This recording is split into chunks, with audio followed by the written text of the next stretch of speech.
I should say where we are. We're on Mullaloo Beach, right? It is, yeah, and it's crowded. You can hear the crows.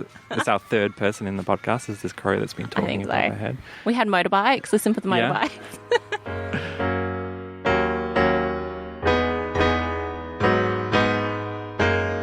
Hi, my name's James. This is you listen to Chumisha FM, and I'm joined by Alana. Hi, James. Who are you, Alana? So I am a teacher, and I am a technologies and science head of department.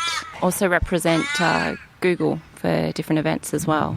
Represent Google, so like you're selling their wares, or you just teaching people? So I am doing both. So not so much selling, more so promoting. I do run seminars and conferences on how to integrate Google into your classroom. And the school that I do teach at is a Google reference school, so that's pretty hard to get. We're the only government West Australian school. Mm-hmm. Yeah. Oh, wow. That's pretty cool. Yeah. Anyway, I brought Alana on. I always have, try to have creative people on the podcast, but this is a bit different because this is someone who's a creative teacher. I guess I have quite a few friends that are teachers, and this always comes up at dinner parties. It's how to get kids to actually learn good, especially when they're not in a private school with lots of money and private tutors and stuff like that. And so thought it'd be awesome to come have Alana on and talk about what's the state of the art in getting kids to pay attention. How do you teach them, especially in what you do, sciences? Yeah, it's looking at integrating your technology into your classroom. I think it's a digital. They're all little digital citizens, really. It's ingrained in them. And I don't teach in a leafy green school. I teach in a low socioeconomic area. My school has 83% IEC students, so that's looking at refugee kids that have come straight in. They have no English, so it presents a lot of hurdles. So bringing in technology, which is the same across all cultures, all nationalities, is a really great way of getting them engaged. So do you, so what is your class? You're a science teacher, or do you have a group of students? Yes. And you specialise in something? So a bit of both. I teach mainstream science, so that's years 1 to 6 in the science lab. Yep. And I also teach phase 2 IEC students. So that's children that have come to Australia. They've done about 6 months to a year in a very intensive English kind of course at our school, and they're not quite ready for mainstream. There's still some misunderstandings in terms of using the English language, and then they come to me in phase 2. I also run technology, so technology runs across the whole school with different teachers running PDs, that kind of thing, and in-class supporting. And we've got a TAGS team, so that's your talented and gifted students, and that's where more of the solar cars and robotics and that kind of thing comes in. So those kids, they have an extra period in the week, or is that a whole... For the TAGS children? Yeah, how do you... Yep, so the TAGS program will run during lunchtime. It's kind of like a lunchtime club sometimes. Yep. Cool. As we get closer to competitions, you'll have before and after school. We also have Monday blocked out. So after lunch on a Monday, I have another technology specialist come in from outside the school, and we work specifically with a group of anywhere between 4 and 10 students. I think I've been following your sort of career a bit over the years. What does it take to, you did a master's... You went beyond just getting a dip ed. I did, yes. I'm a big student myself. Mm-hmm. So I'm always learning, always looking at research, what's new, what kids will enjoy. I think the biggest thing when I started was everything was on a worksheet, and the class that I was tandem teaching with, there was absolutely no technology happening in that class at all. And I thought, I'm not the most organised person. I'm going to lose all these worksheets. How can I make it easier for myself and more engaging for my students? So that's when I started looking at bringing in tablets, using certain apps on there to get the kids doing activities through there, teaching them how to post, all those kind of things. And it's just been integrating it as I've made my way through. So starting as a classroom teacher and then working up to a lead role, it's been interesting. Been very interesting, yeah. Is this this current school, is this the first school that you were posted at? Second. This is how did you get this job? I got poached. Yeah. Okay. So they recruited you. I got recruited, yeah. Yeah. I started at my first school taking junior science. So that was 4 days a week, and a 1-day tandem spot in a year 4 class, neither of which used much technology. I had a good relationship with the previous deputy principal, and I'd said to her, look, if you hear of anything, can you put my name out there? Because at the time, I was only contracted for 1 year. Mm-hmm. And I was, the aim in teaching is to get that permanent residency. So she put my name forward. I got a call from the principal at my current school. He said, come down for just a bit of a chat. So I rocked up and there was a panel. Mm-hmm. And it was, it wasn't a bit of a casual chat. It was a bit full on. And I didn't get the job. Oh. I didn't get the job. It was for tandem in a year 4 classroom. And at the time, they gave it to a male because there were some curly boys in there. Oh, right. And they didn't think that a young female teacher could really cut it. Boy, like tough to handle? Tough to handle, okay. Yeah, because it's a rough area. Yeah, so very tough to handle boys. He didn't last long. And then I got a call from one of the females who was on the panel saying, I really, really want you to come along and be my tandem. And before I knew it, before the school holidays were over in the middle of the year, that principal had actually poached me. And I was informed that there's a full-time gig for me at this current school. Awesome. Yeah. Oh, and what age group are these kids? I moved straight into a year 4 class. Okay, so these are primary. Primary, you don't do yeah. high school? Don't do high school at the moment. One of those schools that combine everything? No. As in kindy to 12. How do they do it? How do they divide it up these days? I keep hearing it. So it goes from kindy to 6. Yeah. And then 7 to 12 is now high school. Oh, wow. Yeah. So there's no middle schools? There's no middle. You got the Leafy Green private schools. They'll have your middle school. All right. Yeah, but generally speaking, your primary is K to 6. So high school's now 6 years? 7. Yes, yeah, it's 7. Okay. Year 7 to year 12, yeah. Alana has a pretty cool Instagram where she posts like her teaching hacks and what's that all about? So I have a couple, like most teachers would. You've got the one your students could probably find and the one that you hope they don't. Yeah. So it's all about the WA, well, I guess, larger teaching community. So we do love to share our hacks, and it's about empowering teachers to give it a go. So when I took on the head of technology role, I had no idea what I was doing. So it was all about self-education, the best courses you could find that were hopefully free. Yeah. Didn't cost too much, and sharing that with other teachers. And it's a great community, and you do find with cross-collaboration across schools, if I'm not sure how to do something, there's always another teacher posting something, a reply, or someone getting in contact to say, hey, come out to my school, have a look at what we're doing. So it's great for that. What's the balance like between, finding creative stuff that the kids will just like and finding creative stuff that you can afford to do? Well, that's the beauty of using technology. What you've got, a lot of the basics you can apply across the field, and they don't cost anything. A lot of apps and things are free. There's a lot of unplugged stuff, so everything is always really hands-on. I think in terms of budget, like we could always do with more money in our budget, especially I feel in technology, because those robots are not cheap. No. No, they're not. And I just think it's just finding creative ways. So you might have rotations happening in your class where some kids are hands-on with the robot. You might have another kids moving around and doing something unplugged. And it's quick, short and sharp lessons, I think. Also, just being very explicit about what you're teaching. I think if you're not very explicit with your students about what's going down in that lesson, they won't be engaged because they don't know what's going on. They don't know what they're meant to be learning. They've got no clue. So I think being really explicit about what's happening and what you're trying to teach them is really important when you're delivering that lesson. Obviously, I assume when you're studying, you get placements like work experience kind of things. Sure. And then eventually you've got this full-time gig. Like does those placements help the shock factor of being thrown in? Like, what's the difference between, sort of that work experience sort of stuff and then actually going, oh, God, I now am responsible for these kids? Yeah, I remember my first day of my first prac, I was with an older woman, year 4 class actually, and the first break of the day, so recess, she looked at me and she said, you look like a deer in the headlights. Don't show them your fear. Wow. Yeah. Yeah, it was very confronting and very overwhelming. The second prac I went on, was a little bit better.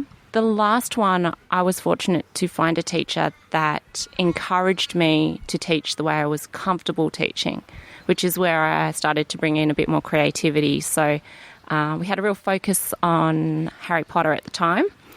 She was a huge Harry Potter fan, and I asked her if I could convert her room into the Great Hall with the candles from the ceiling, and could I create different groups and differentiation based on the different houses, like Gryffindor and that. And she was all for it. So then I would bring in technology, we'd create a website, and everything was based. Book week, or is this for the whole theming the whole year? The whole theming of my prac. Yeah, wow, okay. So we brought all the curriculum in and we switched it up to be about Hogwarts and Harry Potter. And she was very supportive, and I think I really liked teaching before that, but that is where I really fell in love with being able to be creative and engage students and find out what they're interested in and bring that into the classroom. That's where that all started for me. So kids are still pretty into Harry Potter? They are so into Harry Potter, yeah. I was reading this morning about some of these Harry Potter fans. I'm pretty hyped about what if Netflix did Harry Potter, where it's like you could turn the whole first book into like a 24-hour movie that you could just live in for 24 hours. That would be awesome. That'd be so. And do justice to the book. None of this, cutting a book down to 2 hours kind of stuff. Yeah. So we talked a bit earlier about Google Classroom. Like I listen to a lot of tech podcasts. They a lot of Google sort of focused podcasts, and they touch on how Chromebooks are changing schools and just how things are changing. What is this technology that you're sort of integrating? What is it, especially for primary school age kids? What's happening? The Chromebook is great. It's absolutely fantastic. So we are a Google reference school, only government one in WA, and we have one-to-one program for our IEC students and our mainstream from year 2 up for a Chromebook. It's taken a while to roll that out. The lady before me started that, and we're just finishing it off now. It's basically getting the kids online and on a device. The reason being, the world is changing. There is not one job generally in the world where they're going to have a job that doesn't require them to use and understand technology. Mm-hmm. So it's not so much about teaching that technology's curriculum, but more so integrating it into their everyday use and life at school.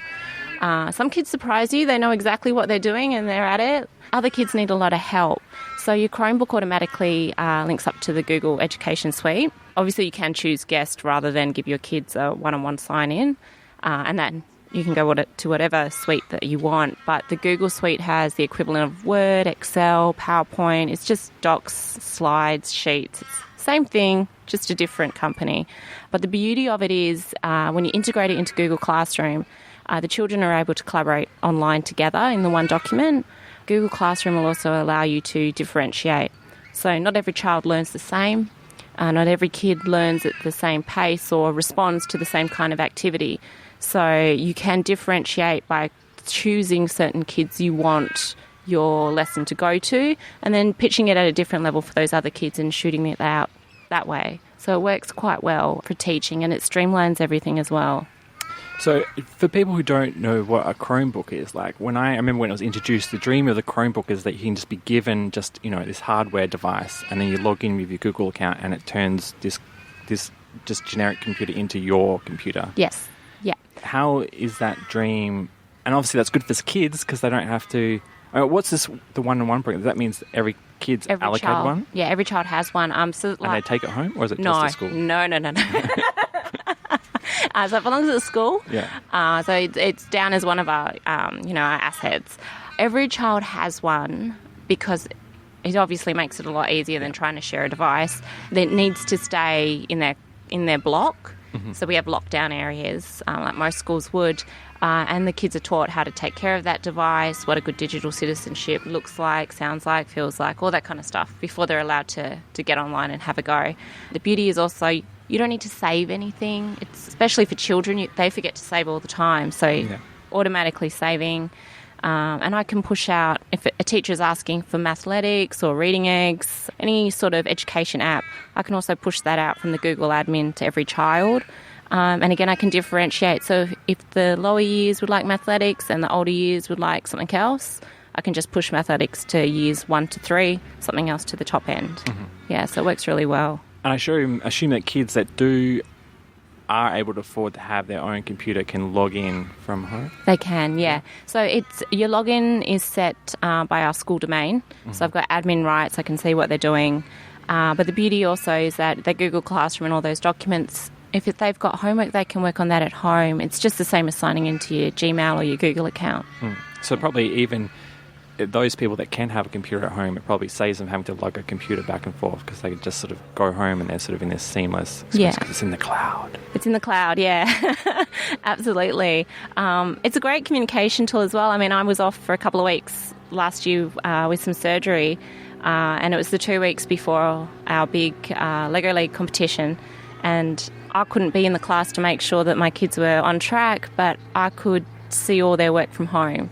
Yeah, so I could definitely send them the messages, send them the suggested edits, what needs to be tweaked, what doesn't, what's going well, what's not. I could do that from my bed pretty much, which is great. So it encourages you to be a workaholic. Yeah, it does. Yeah, there's no downtime. I know Alana because we briefly went to high school together. Yeah. We went to Swanbourne Senior High School, which doesn't exist anymore. Prime real estate now. Yes. And I think neither of us lived nearby. Kind of close. But you didn't. It wasn't your local school, right? No. And I think we both came to it because they have these special programs.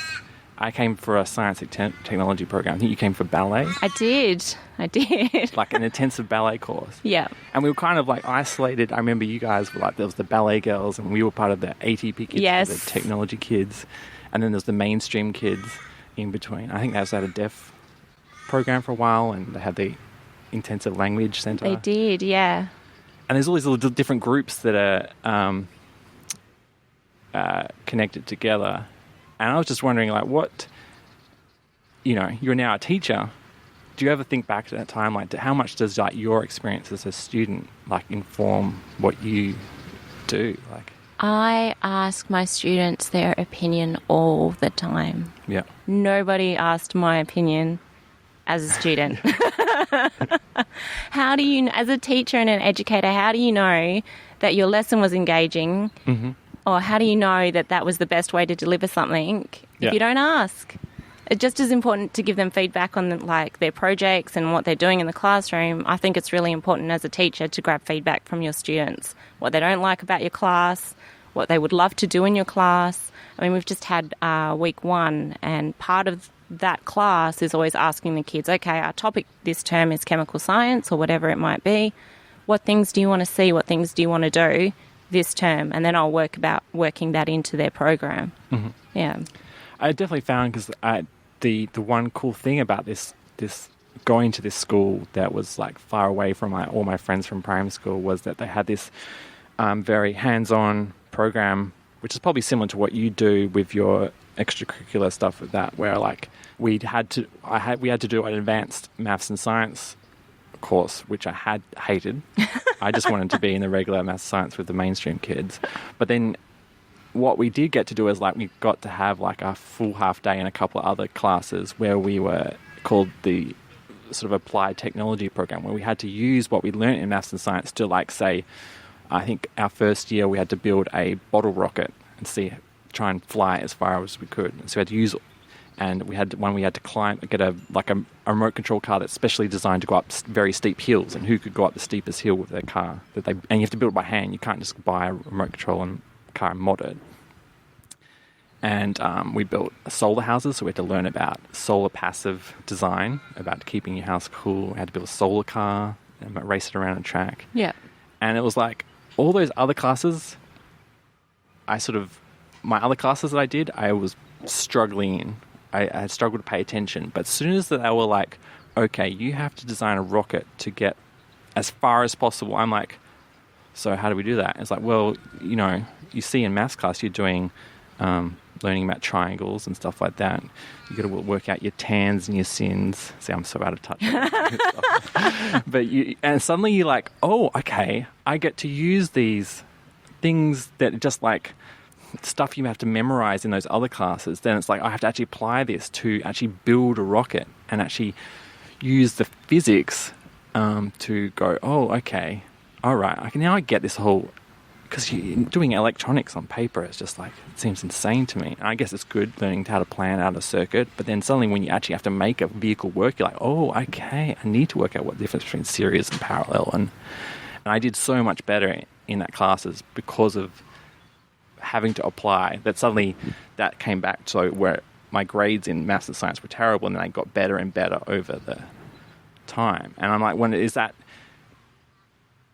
Obviously, you seem to be taking this to heart and doing things like how's the education system dealing with applied learning like these days? Applied learning is great. I think it very much depends on what school you're in and how you, I guess, the admin feel about it as well. So you will find in some schools things are still very rote. Yeah. It's just repeating things. I'm fortunate that where I am, teachers are right on board with the applied learning. I think the real world problems as well, they absolutely help. But with those like learning to shoot the rocket or the steep hill, those are the kind of things that we integrate into our science program. So everything has a applied learning and an application, a hands-on application. Yeah. And there's very much encouraged in the lower years. So everything is very much play-based as well, which is really great. It gives them a chance to experiment different skills hands-on, which is it's a fantastic thing for them to have. I would say that it is a push. It definitely is a push. We're not the highest performing nation in the world when it comes to education, and I think trying new things and giving those things a go, especially like your feedback, that was where you excelled because you got to do it hands-on. I think we have to think about that some children really, really benefit from hands-on. And not to say that you're a bad kid in high school or anything, but I know that my slightly more challenging behaviour children really, really benefit from applied learning. Yeah. Because they can see that link. Yeah. I mean, but you're starting a lot earlier. Like, I do remember we had this one cool project in primary school. We had to build a bridge out of pasta there, and it was sort of a group competition to see whose bridge could hold the most weight. And but we didn't have. People were basically guessing as to how you can make a strong bridge out of pasta. There was no backup in that. We weren't doing a sort of a class on maths on the side to actually go, oh, this is the strongest shapes and stuff like that to construct out of. But it was really fun to do, just to learn to experiment, So we didn't have the maths and science because you're not doing advanced maths science, at least back then. Yeah. But you got to go, okay, there's these really cheap materials. You get the 95 cents pasta from Woolworths and some wood glue, and you go, let's make a bridge and see what happens. You know? So what's it like integrating with these young kids? Like, well, we start like coding and technology straight from the early years. So pre-primary, they're coding. Wow. I mean, and that starts with being unplugged, and I'm a big believer in using the right vocabulary right from the start. So my little like phase 1 IEC kids straight into schooling here with no English. One of the first words they learn with me is algorithm. Yeah. Yeah, and I'll see them later on in the year or like at the start of this year, and I'll say, what's that word? And they'll shout out algorithm to me. So, I mean, using that vocab, the earlier you introduce it, the better. That's my viewpoint. And also with the not learning, I know that you did the challenge and not learning the maths beforehand, I find that sometimes it's great to do that challenge to hook the child and then unpack it afterwards. Yeah. So how come this group had their bridge standing the longest? Also, where I'm working, I'm fortunate to have like a maths specialist, a literacy specialist, and then there's myself in the science tech area. And we all work together. So teacher collaboration and teacher efficacy is really important when delivering programs for students. So I might say to one of those leaders, okay, what's year 2 doing in mainstream maths? And she might say, oh, we're working maybe on following directions or north, south, east and west or something like that. And I'll be like, okay, great. So I can develop a algorithm program that goes side by side because they kind of talk about the same thing. So it's about being on that same page so the kids can see a link and it's not just spread out everywhere throughout the year. And so is this like, when you compare yourself to your peers, is a group of you pushing this, or is this just you, in your own time trying to suss this out and experiment? Bit of both. So the group I went through uni with, there are a couple there that are right on technology. One woman is a draftswoman. So she's right into that 3D modelling kind of thing. So she does great and pushes that. One of the blokes has been thrown into a tech support role. So we were in contact quite a bit, and we rock up at these like robotic events trying to learn the same kind of thing. So, I mean, like there are small communities where we push it together. But for the most part, I want these kids to be enthusiastic about learning and to have the skills that their peers might have. They're in a very low socio-economic area, and they don't have access other than school to these kind of programs. So it is absolutely, a personal push of mine to get that through. You also, I remember in high school you went on exchange to like Canada, I think it was. I did, yes. Did you actually get a taste of the Canadian education system? Like, how does that compare? It was so different. I remember because Swanbourne was open. It was very open. You'd walk out like on the balcony or below, but everything was open. Yeah. The school in Canada, everything was closed in. Yeah. I was like, wow, holy dooly. And I hadn't done, coming from the ballet program, I hadn't done home economics, so I really wasn't cooking much or anything like that. So I got to do that. That was really cool. And as an exchange student, I thought, you know what, I'll give it a crack. I'll give all different areas a go when I picked my timetable. So I picked advanced physics. That was hard. Yeah.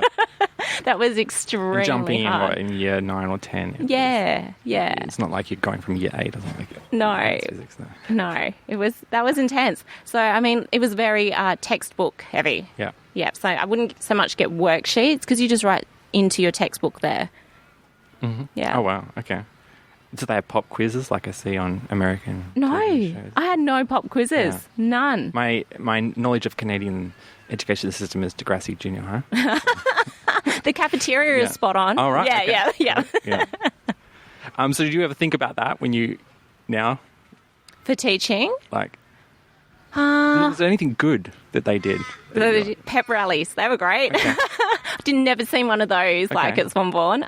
They pulled together as a community really well. Yeah. That I saw. So that Were you in a big city or a town? Tiny little town, mining town actually. Oh, wow. So the family I stayed with ran the busing company to the mines in and out. So I was fortunate that they were in a position to take me around Canada to show me the culture and things. So definitely I would say they do community feel extremely well. But I saw more of a focus on the sports side, so there wasn't really... What kind of sports? Ice hockey? Ice hockey, yeah, ice hockey. Did you learn how to skate? I did learn how to... Yeah, I absolutely play did. Pond hockey? No. I guess you went over in the summer. No, well, I did, but eventually it froze over. Ski-doos are great, so that's like your jet ski on snow. Oh, right. Those are awesome. Yeah. That's what we do on the weekends. Yeah.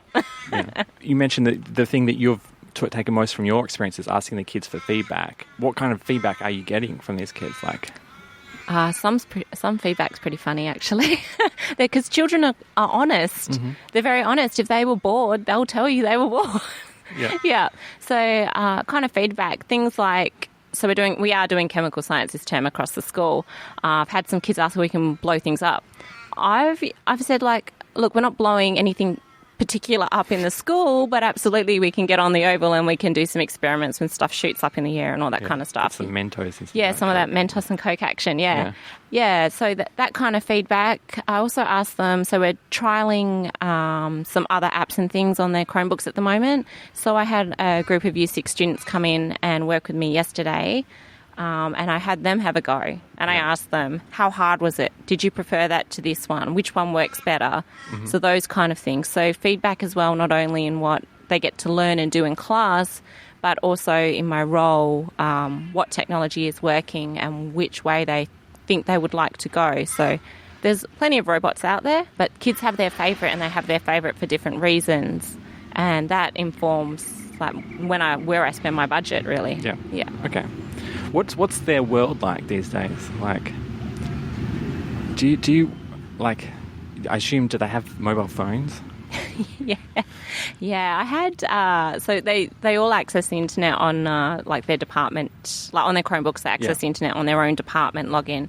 I assume a restricted version of the internet. Yeah, it is very restricted. So I monitor that and I have all rules and things in place there. But one kid said to me, "Well, you can't see what I do on my phone." And I said, well, are you using the school Wi-Fi or using your own data? And he said, I'm using the school Wi-Fi. So I don't have to pay for it. And I said, I hate to break it to you. Yeah. I can see what you're doing on your phone. Yeah. Yeah. So some of them do have phones. A lot of them don't. Are they making laws about this? Like, you've got to put the phone in the locker, or... They're supposed to. Yeah. I haven't seen a phone in any of my classes, but they talk about their phones. Yeah. Yeah. And they, if there's a social media blow up on the weekend, it's because they've been on their phones, and then we unpack it at school. Mm-hmm. Yeah. Oh, you unpack it with them? Yeah, we can unpack it with them. So, as we work together, like collaboratively in terms of curriculum, we also do in terms of like student wellbeing. Yeah. So if there's been a inappropriate thing happening on social media with the year sixes or behaviour-wise, absolutely, we all have a meeting. We get on board. We get on the same page as specialists and the class teacher. This is how we're going to approach it. This is how we'll move through, and we'll follow it through all the different classes. We can't control what our students do at home. Yeah. I have a 16-year-old, and she hasn't been the best on social media, so she's just been handed an old school phone, the ones where you have to press like the button 3 times to get the right letter. So that's what she's got.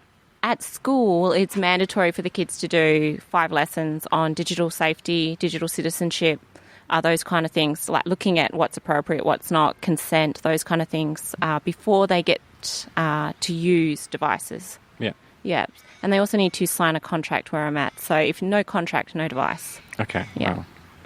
And so you just mentioned that you're a mother. So you're, like, I assume they don't go to your school. No, they don't, no. Like, what's their...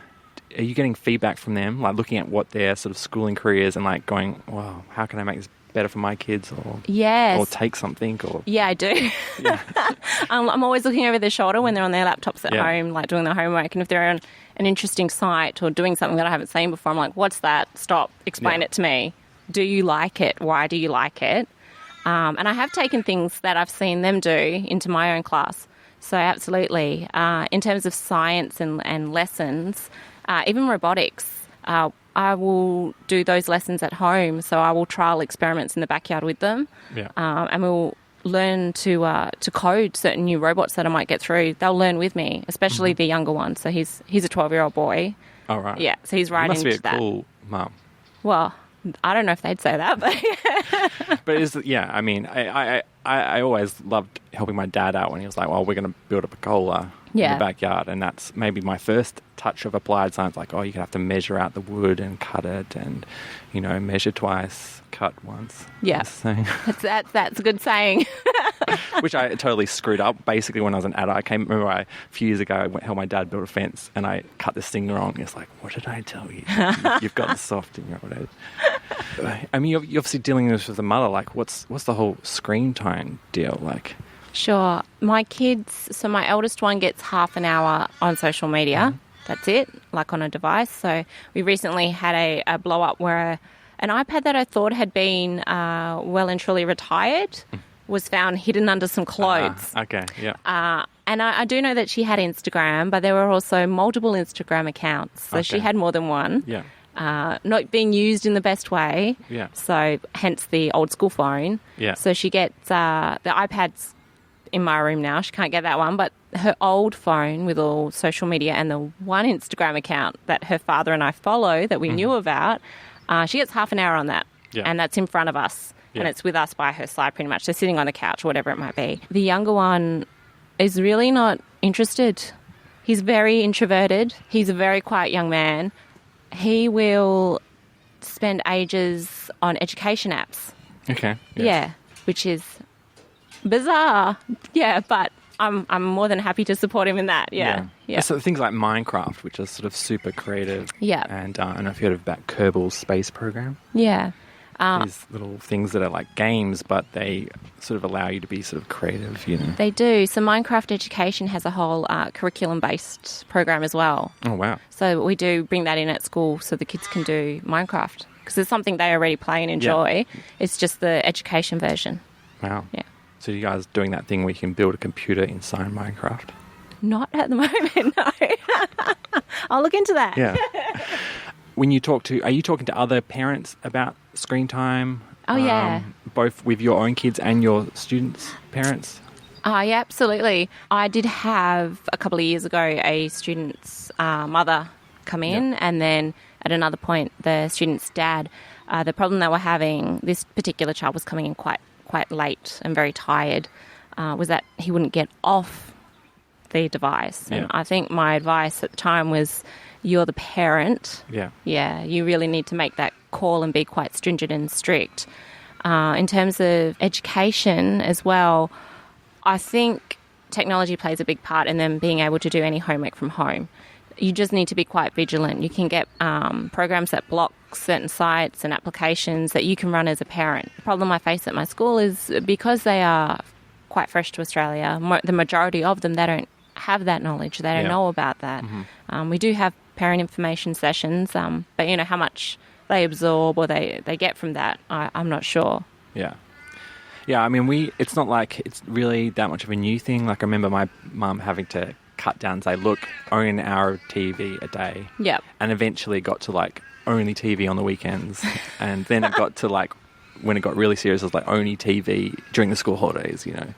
Like, it could just, you know. Wow, your mum is strict. Yeah. And I do, like, appreciate that. Like, I definitely, then the computers came along. And so we were restricted in what we could do on the TV, but suddenly you had a computer where you could access the internet by yourself. So, you know, you're always having to evolve, you know. Yeah, I think parents can get apps as well for their, on their phone, so they can see what their kids are doing. Yeah. There are ways that you can monitor it, but it's also you got to trust them. You do have to trust them. If you lay down the guidelines first and, you let them know the consequences of what happens when they don't abide by those guidelines, then absolutely. Then you enforce those consequences. I have my kids quite young, so I don't have friends with children the same age generally. Okay, They're all a lot younger. I do have one friend who has a son the same age. Yeah. So that's been quite interesting. He's been doing the same kind of things that my daughter's been doing. So it's been great to have that kind of sounding board. Okay, I put this in place, but it's still not working. What do I do? Yeah. So I think talking to other parents definitely is an absolute go-to. Are you sort of focusing on, like, pre-primary kids? At the moment, I'd like to make the jump. To high school? To high school, but maybe to a K-12. Yep.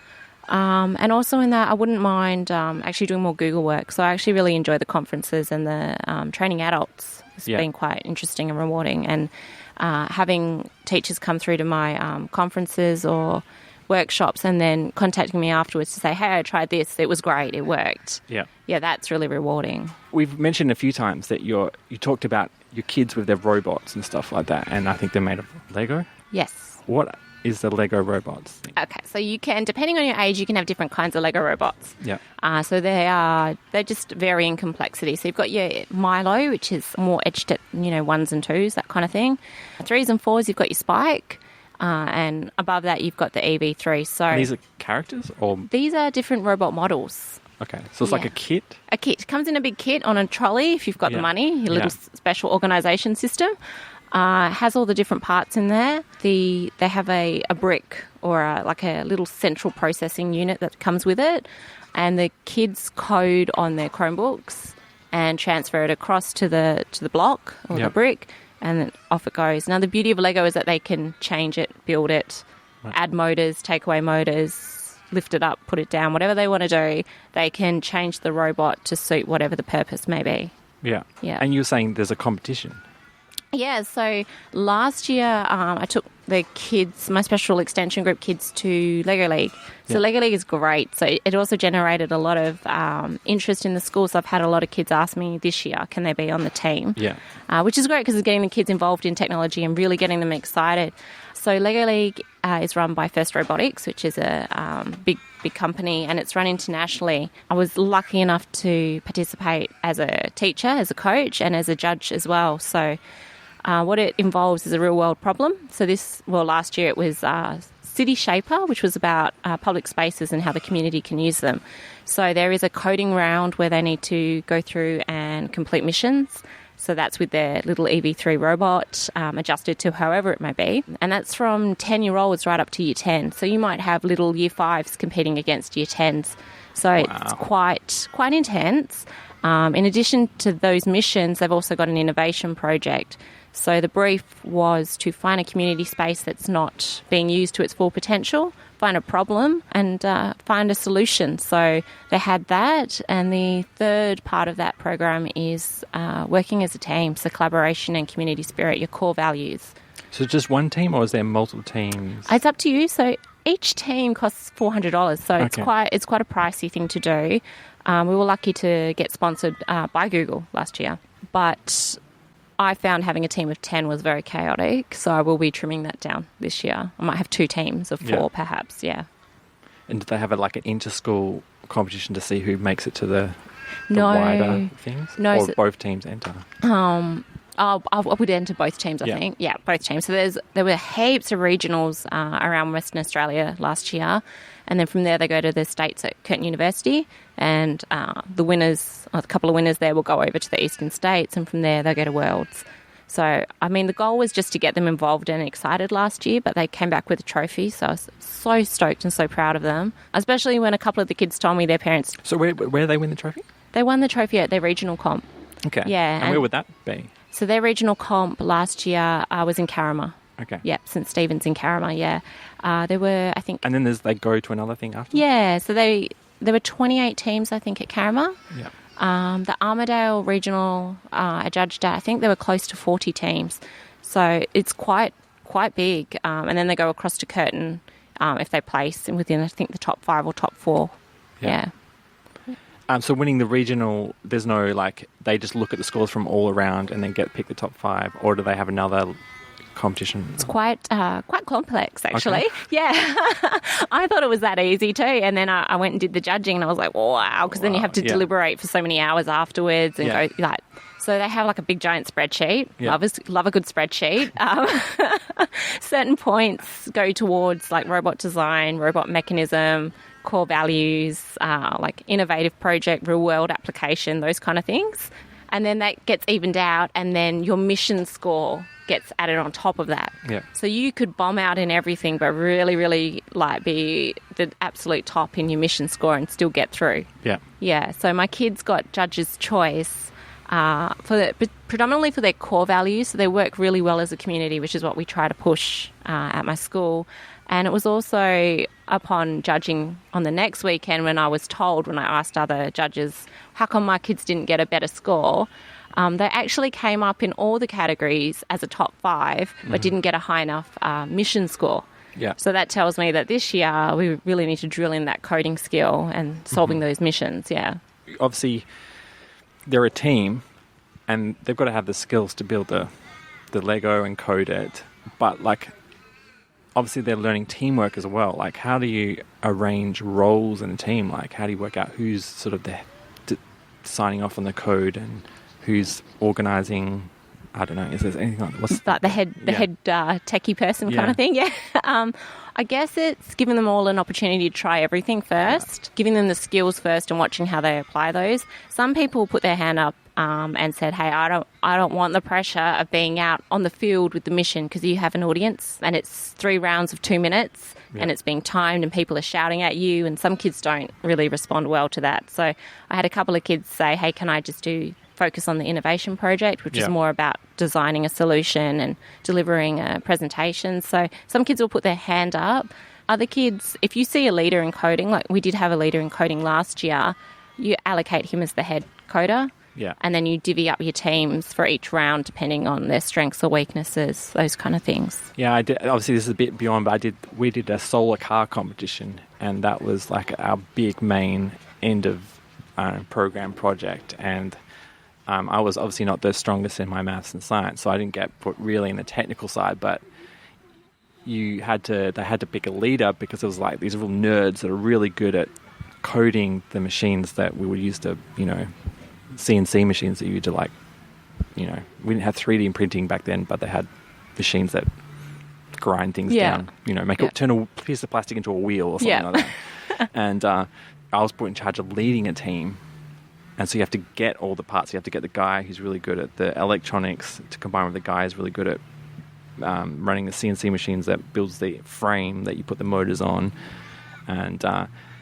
And that was kind of an interesting thing, learning to be a leader in that situation. Obviously, I'd never done anything like that at the time, so you make lots of mistakes. I remember, you're talking about getting sponsorship from Google. Like, that was part of the program. We had to get sponsorship.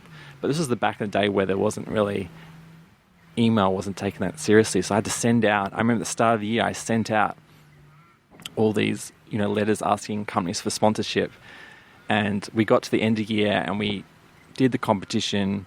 My team didn't... We had to do there was 3 teams in our school, so we had to have an inter-school thing. And my team came second or third. We didn't get to make to the final or the state final. But after the thing came back, I started getting all these letters in the mail with all this cash from these things because they had waited. All these companies are like, yeah, we want to do it, but we have to wait till the end of quarter to see what is our money left over that we donate to things like that.